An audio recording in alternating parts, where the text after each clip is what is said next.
Әлеге авылда хәзерге вакытта 7 йорт бар, ләкин бу сала һичкенә дә юкка чыкмаячакты җирле халык. Чөнки монда күчнеп кайтырга теләүчеләр әле күп булачак. Гүзәл табигаты гына түгел, менә шундый тарихи объект та үзенә җәлеп итеп тора. Әлеге Ширкәүнең бурасын узган елның көзендә күтәреп куйганнар. Аңлашылганча, бүрәнәләр бераз басылырга тиеш, инде якынча 2 атнадан төзелеш эшләре яңадан башланып китергә тиеш. Шал тарихны саклаучы әлеге объект тиздән төзекләндереп тә бетәчәк.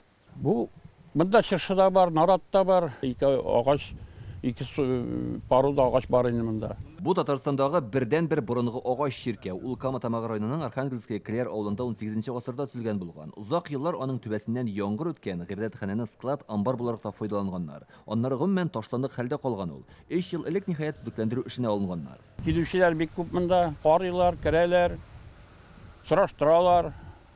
Килүчеләр күп. Мин уйлавымча, монда кеше килер дип. Бу иске ширкәү булгачтын. Хәзерге вакытта туристлар Россиядә бик активлаштылар.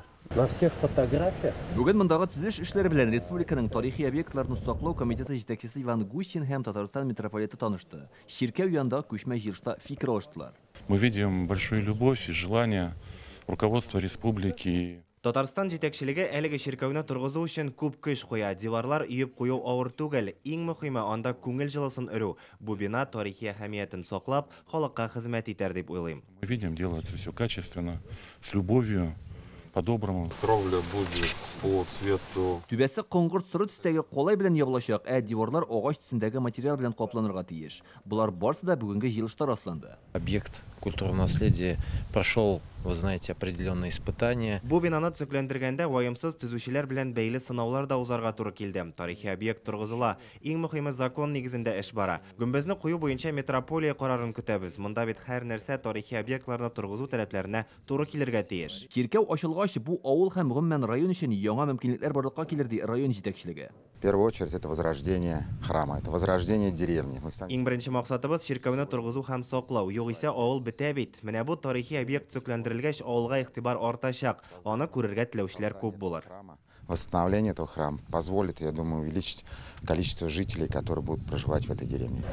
Тиздән идән түбә ишек тәрәзәләр кую эшләре башлана. Ширкәүне төзекләндерү күптән төгәлләнер дә иде, ләкин Вологда төзүчеләре эшне башлыйлар да ташлыйлар. Суд карарларыннан соң тарихи объектны торгызуга Татарстан оешмасы алына. Очень специфические, сами по себе было очень много моментов. Без узган ел Балык Бистәсе районында тарихи мәчетне төзекләндергән идек. Тәҗрибә бар. Мондый корылмалар белән эшләүнең нечкәлекләре күп. Шул чордагы мөхитне сакларга кирәк. Җаваплылык зур. Ширкәү бурасының ярты диярлек 18 гасырдагы калган өлешен шул чорга туры китереп яңадан бураганнар. Ширкәүне бу елның ноябрь ахырында кулланышка тапшырырга җыйналар. Кама-Тамагы районыннан Илдар Сафиуллин, Игорь Романов, Яңа гасыр каналы.